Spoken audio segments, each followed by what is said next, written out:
Hey, konnichiwa, it's Gray from Wakizashi's Teahouse over in Japan, here with another review from this week. This came out back on Wednesday. It is Batman Full Moon, Book 2, part of the Black Label series, written by Rodney Barnes. It has art, colours and cover, main cover anyway, by Stevan Subic.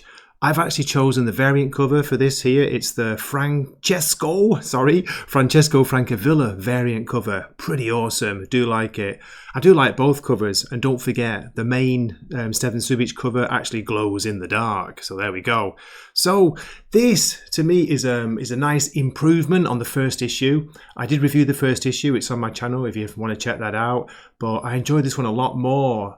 Even though, and I can agree with some of the reviews, it's a little bit, right, what's the word? It's not sure what it wants to be at times. Is it a horror book? Is it an out-and-out dark, gothic, murder mystery, supernatural creature book? Or is it a comedy book? Because there are some really funny scenes in here mostly between John Constantine and Zatanna and Bruce Batman, but also between Bruce and Alfred, which I really enjoyed.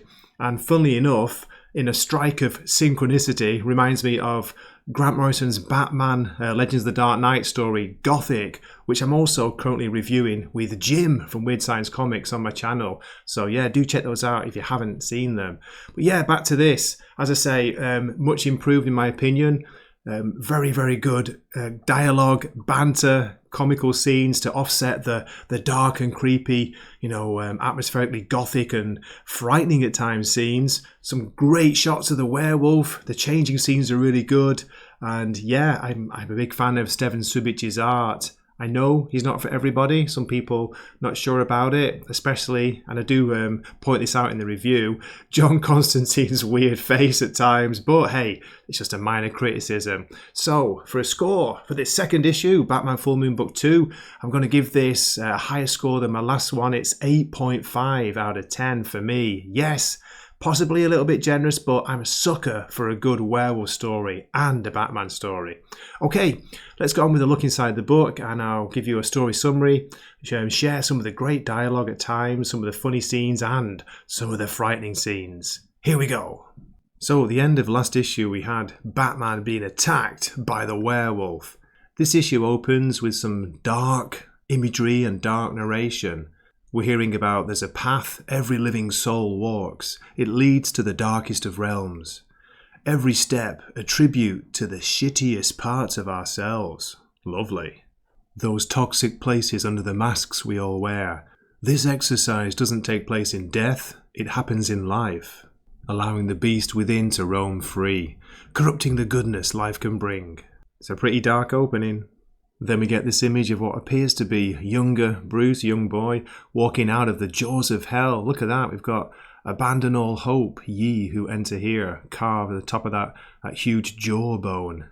And then the bottom panel, I'm not sure who the narrator is. It's either Alfred or Constantine, because we get, or to use the Queen's English, Bruce Wayne is in the shitter.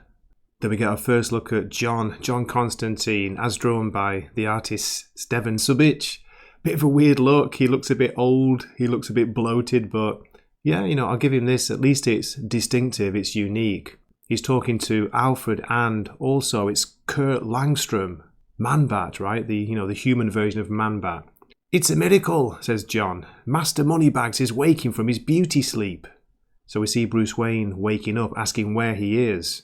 He's in Wayne Pharmaceuticals. Langstrom catches him up. A beast attacked Batman and encountered you along its escape route. I called in Mr. Constantine to advise.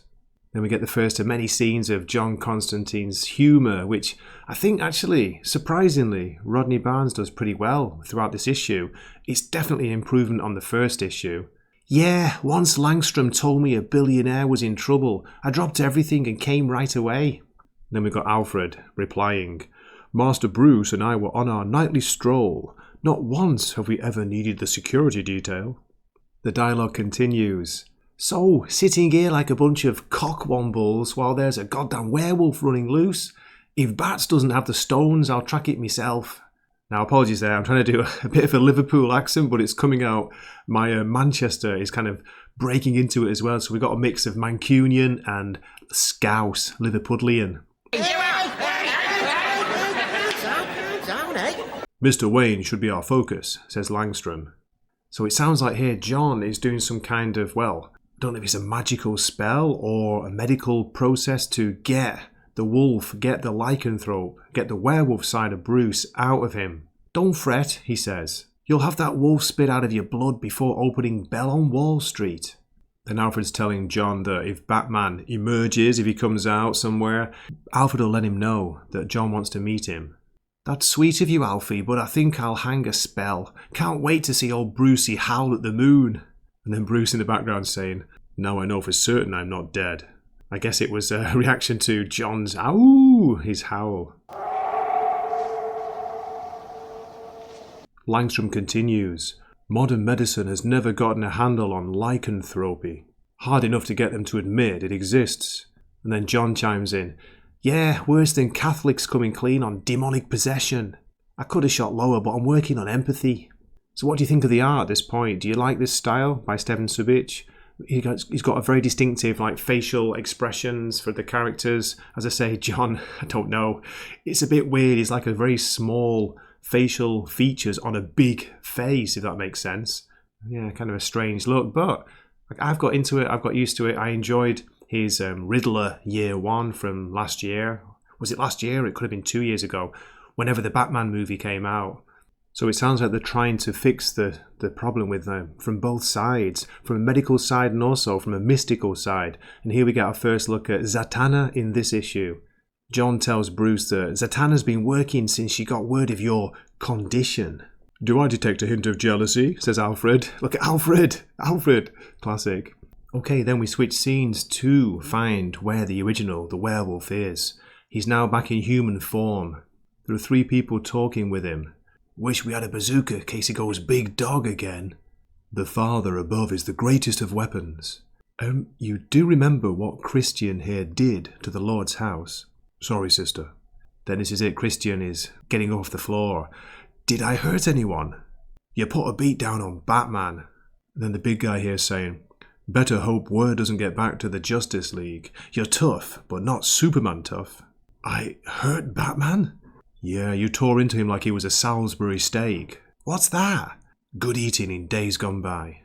The Beast, do you have any control over it? Christian replies pretty much no. When the moon is full, what's in comes out.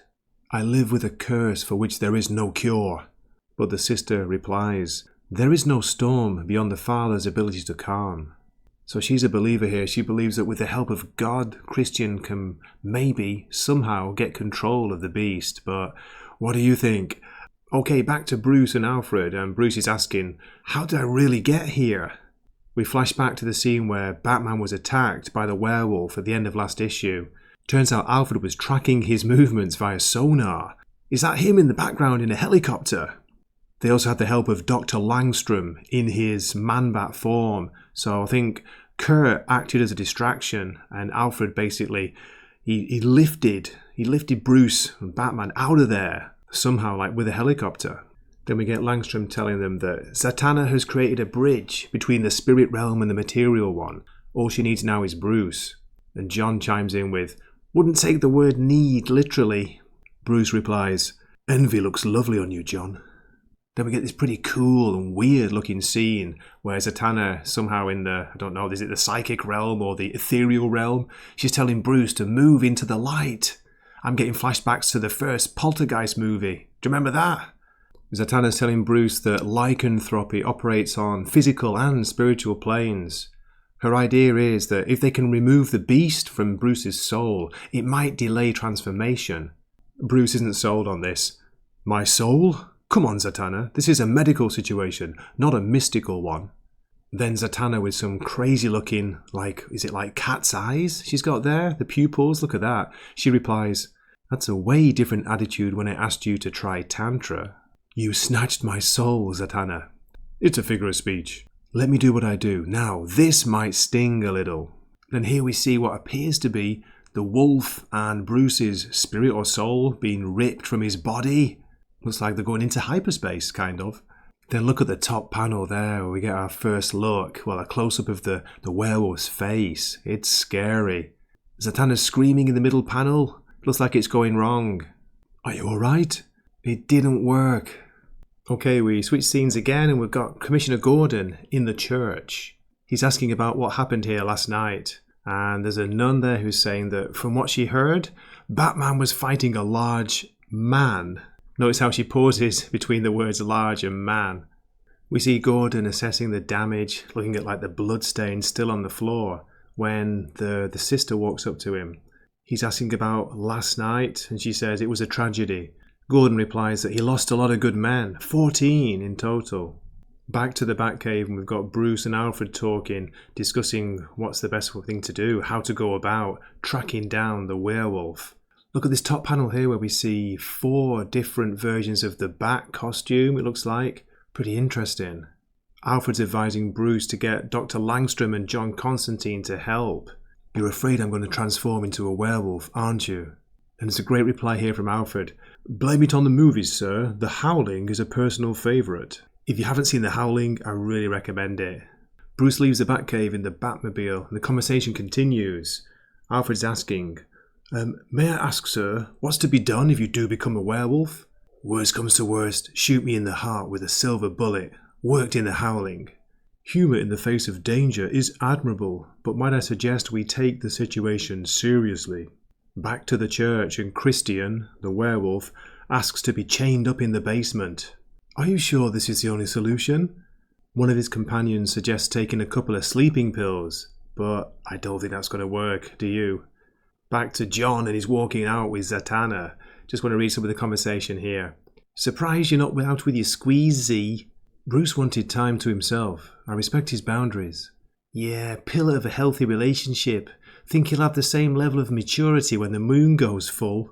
He'll do his best, and I'll be there to help him.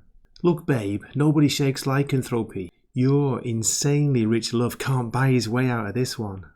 So, I guess it's time to run back to you? Back to chaos and instability? Well, yeah. I mean, we're cut from the same cloth. Wayne doesn't believe in anything but himself. At least with me, what you see is what you get.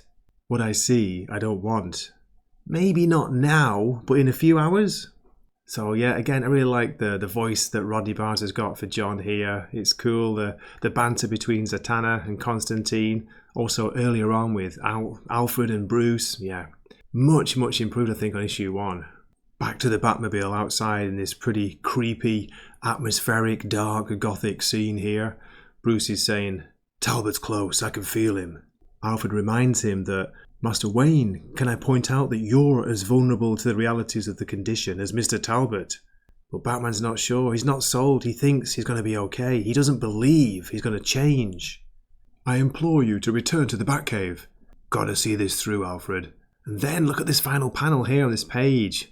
What is going on? Is there red in Batman's eyes there? I know it's behind the cowl, behind the mask, but there's definitely a dark, monstrous glow in his eyes as he's saying, I'll beat this.